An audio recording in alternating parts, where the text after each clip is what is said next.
Elvis was about to leave the stage when a voice from the crowd stopped him and changed his life forever. August 12, 1977, less than 4 days before his death, the International Hotel in Las Vegas. 15,000 people packed into the showroom, but something was different that night. Elvis looked exhausted, his famous jumpsuit hanging looser than usual, his voice showing the strain of decades of performances.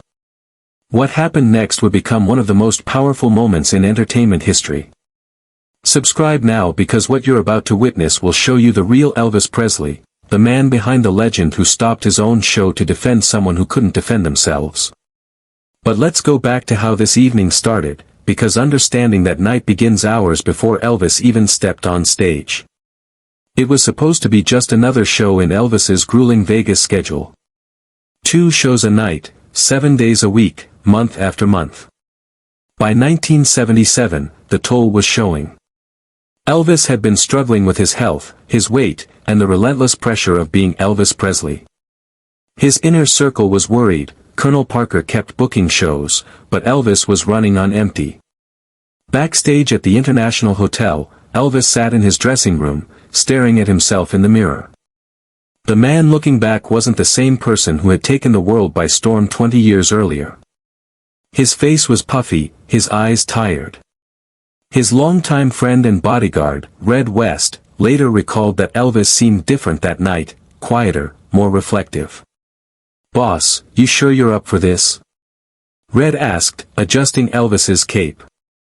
Elvis nodded slowly, but something in his eyes suggested he wasn't sure about anything anymore. This was a man who had given everything to his fans, who had never missed a show, who had built his entire identity around making people happy through his music. As showtime approached, Elvis could hear the crowd gathering. 15,000 people, many who had traveled from around the world just to see him perform.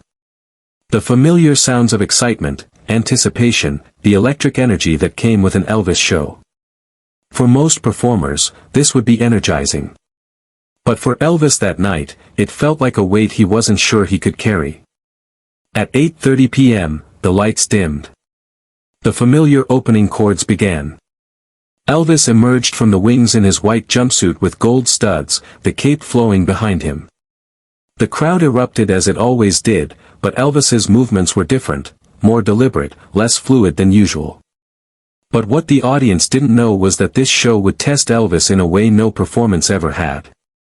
He opened with "C.C. Rider," his voice still powerful despite everything.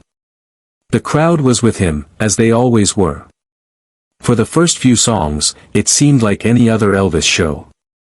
He moved across the stage, interacted with fans, handed out scarves. But those who knew him could see the difference. His smile was forced, his energy low. About 30 minutes into the show, during "Are You Lonesome Tonight?" something happened that would change everything. In the third row, center section, sat 8-year-old Tommy Henderson with his mother, Sarah. Tommy had been battling leukemia for 2 years.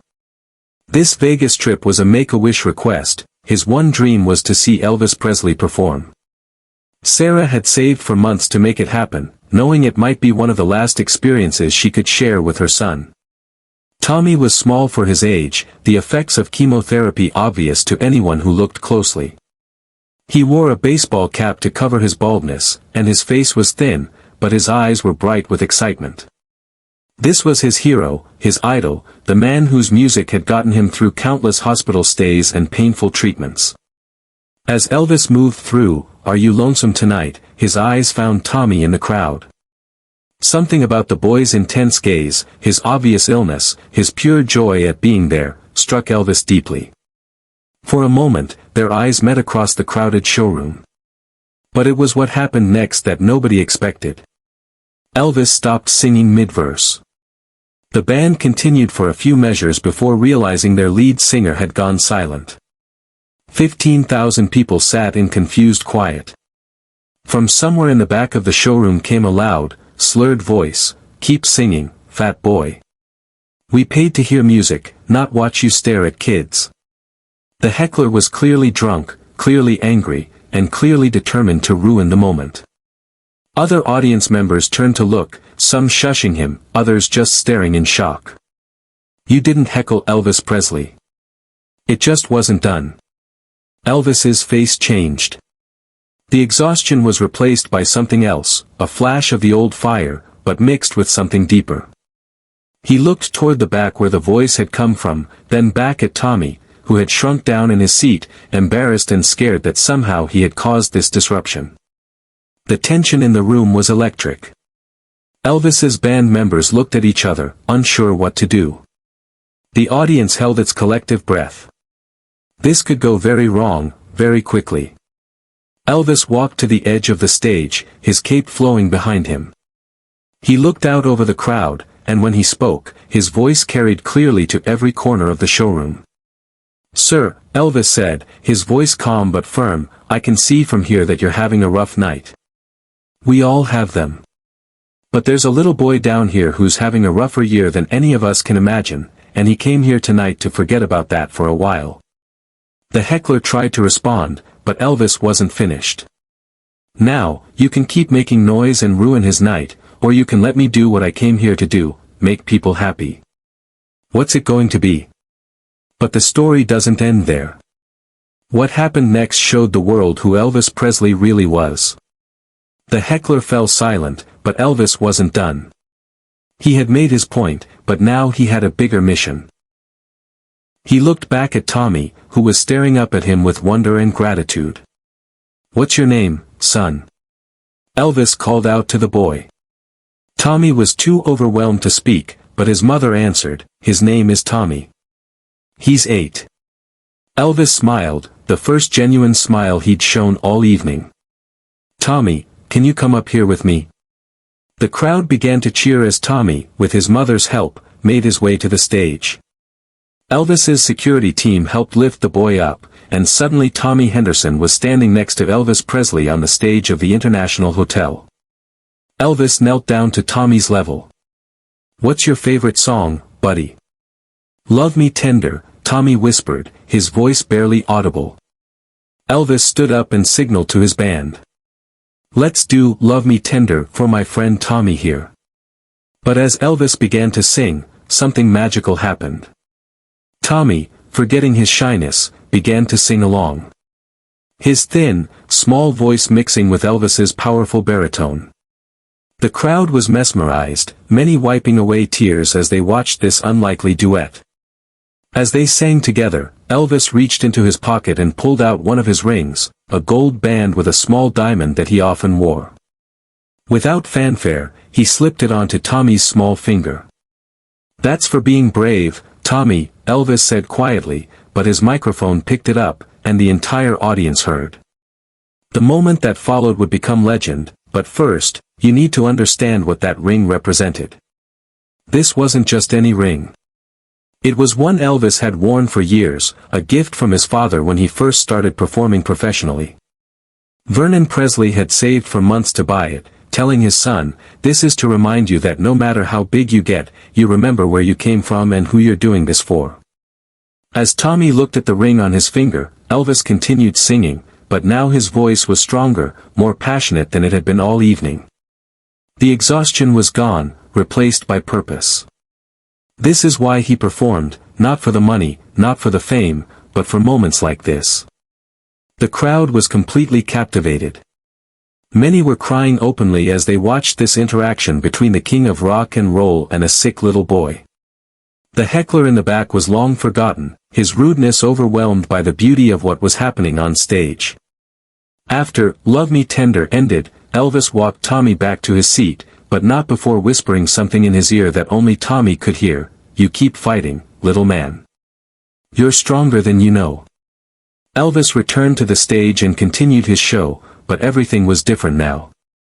His energy was back, his voice was strong, and his connection with the audience was electric. The remaining hour of the performance was vintage Elvis, powerful, emotional, unforgettable. But the real impact of that night wasn't felt until later. After the show, something unprecedented happened backstage.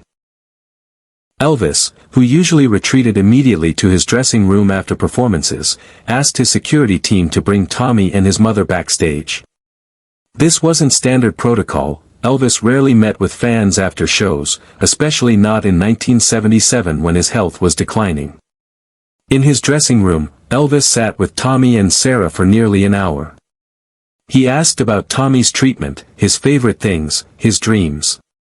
He signed autographs, took pictures, and most importantly, he listened. Really listened. "You know, Tommy," Elvis said at one point, "I get scared sometimes too. Before every show, I get nervous. But you know what helps me? Knowing that there are people like you out there who need the music. That gives me strength." Tommy looked up at Elvis with wide eyes. "Really? You get scared?" "Everyone gets scared, son.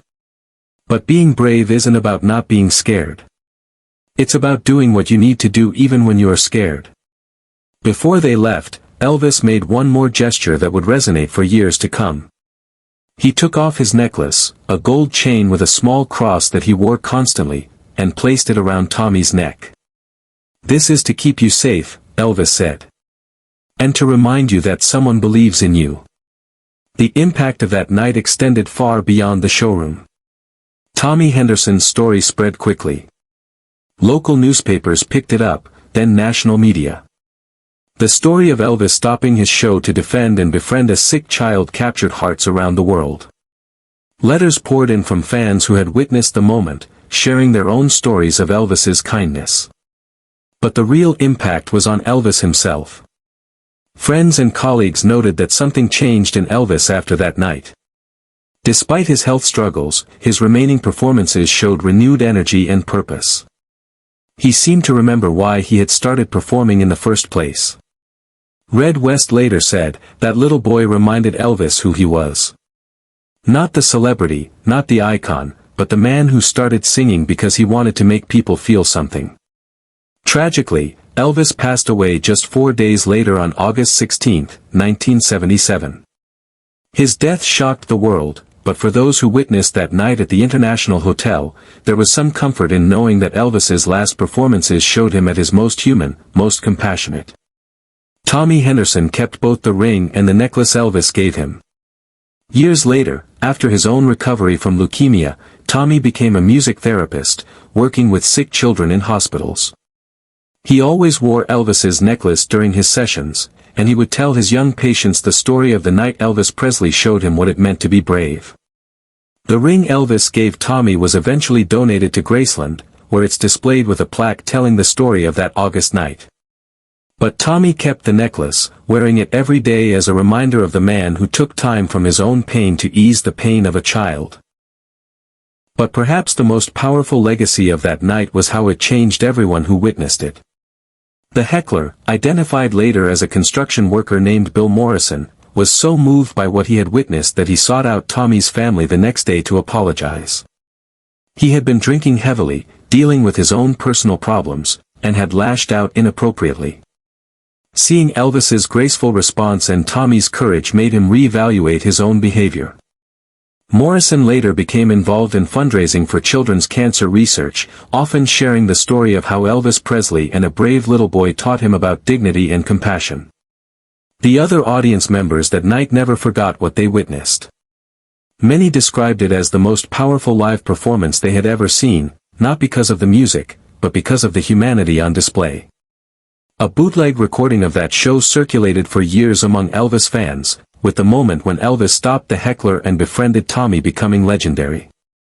It's been cited by musicians and performers as an example of how to handle difficult situations with grace and turn negative moments into positive ones. Share this story if you believe in the power of kindness. Subscribe to see more stories of humanity triumphing over adversity. The lesson of that August night in 1977 extends far beyond entertainment. Elvis Presley, at the lowest point of his career and health, showed that true strength isn't about being the biggest or the loudest, it's about protecting those who can't protect themselves and finding purpose in serving others. Tommy Henderson, now in his 50s, still tells the story to anyone who will listen. He credits that night with teaching him that heroes aren't people without problems, they're people who choose to help others despite their own struggles.